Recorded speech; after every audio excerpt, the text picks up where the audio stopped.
प्रभु यीशु मसीह के सामर्थ्य नाम में आप सबों को जय मसीह की।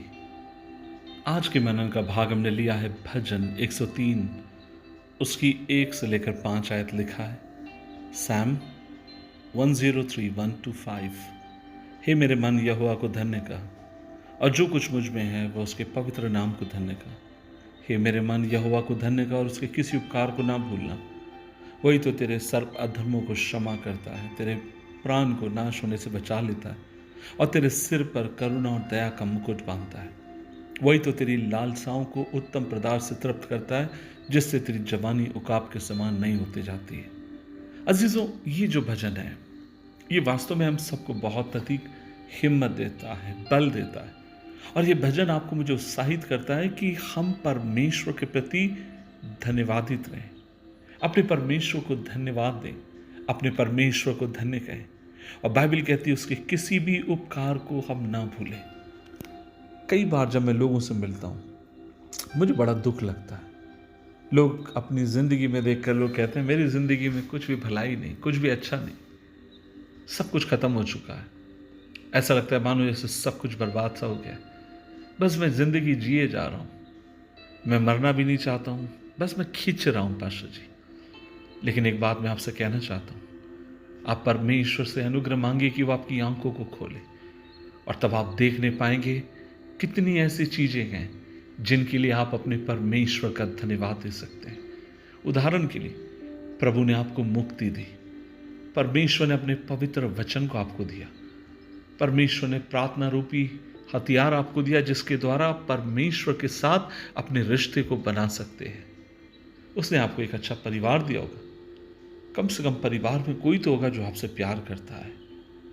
अच्छा स्वास्थ्य आपको दिया, जीवन के भीतर अच्छे स्कूल आपको दिए होंगे, अच्छे टीचर्स आपकी जिंदगी में आए होंगे, अच्छे लोग आपकी जिंदगी में आए होंगे। और मैं आपसे कहूं, कई बार हमारी अकृतज्ञता की भावना, कुड़कुड़ाने की और रोने की भावना हमें अंधा कर देती है और हम परमेश्वर के उपकारों को जीवन में देखने से चूक जाते हैं।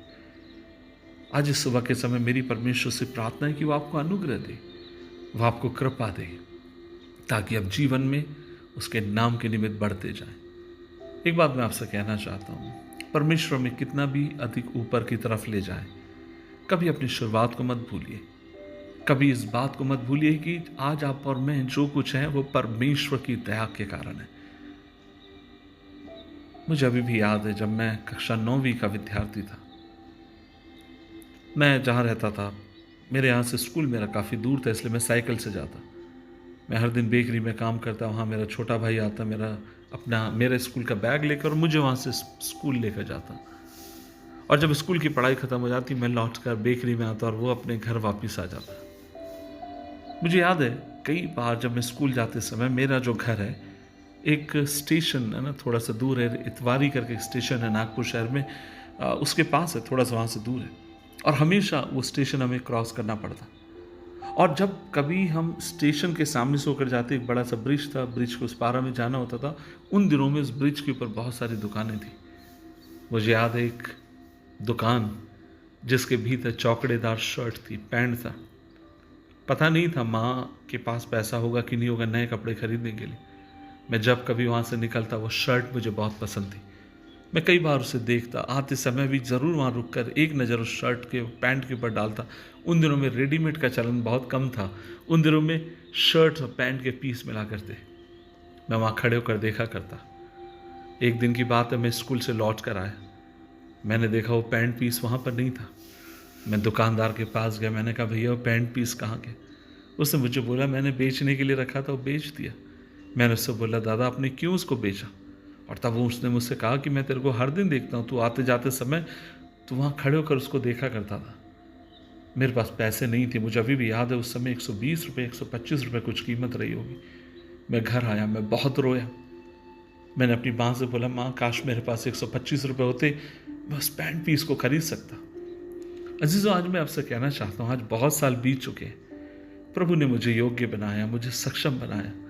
हर साल कई बच्चों की मैं मदद करता हूँ जो स्कूल में पढ़ने वाले हैं, या किसी न किसी तरीके से मेरी प्रभु से यही प्रार्थना है कि तू मेरे हाथों को खुला रख। क्या मैं अपनी बड़ाई करना चाहता हूँ? नहीं, मैं आप सबको उत्साहित करना चाहता हूँ। शायद हमने छोटी शुरुआत की होगी, शायद हमारे पास एक ऐसा पल था, 125 रुपए के पैंट शर्ट खरीदने के लिए, पीस खरीदने के लिए पैसा नहीं होगा, लेकिन आज प्रभु ने आपको योग्य बनाया। तो इस बात के ऊपर मत इतरा कि तू आज बहुत अमीर हो गया, लेकिन इस बात को स्मरण रख, तेरा परमेश्वर तुझे कहां से लेकर आया। आइए उस बात के लिए परमेश्वर का धन्यवाद दें, एक एक बात के लिए प्रभु का धन्यवाद दें। उठते बैठते चलते फिरते समय आइए परमेश्वर के दिल से धन्यवादित बने रहें। प्रार्थना करें, प्रभु जी धन्यवाद, धन्यवाद कि तुम्हारी दुआओं को सुनता है। धन्यवाद प्रभु जी कि तूने हमें उद्धार दिया, मुक्ति दी, ये जीवन दिया। यदि तू हमारी जिंदगी में ना होता तो प्रभु हम यहां ना होते, लेकिन अगर आज हम जिंदा है तो ये सिर्फ और सिर्फ तेरी दया, सिर्फ और सिर्फ तेरा अनुग्रह, और इस अनुग्रह के लिए धन्यवाद। हमें ऐसा मन दे कि प्रभु जी जीवन के हर पल हम तेरे क्रूस के प्रति, तूने जो कुछ हमारे लिए किया उस बात के प्रति धन्यवादित रहे। यीशु मसीह के नाम से मांगते हैं, आमीन, आमीन, आमीन।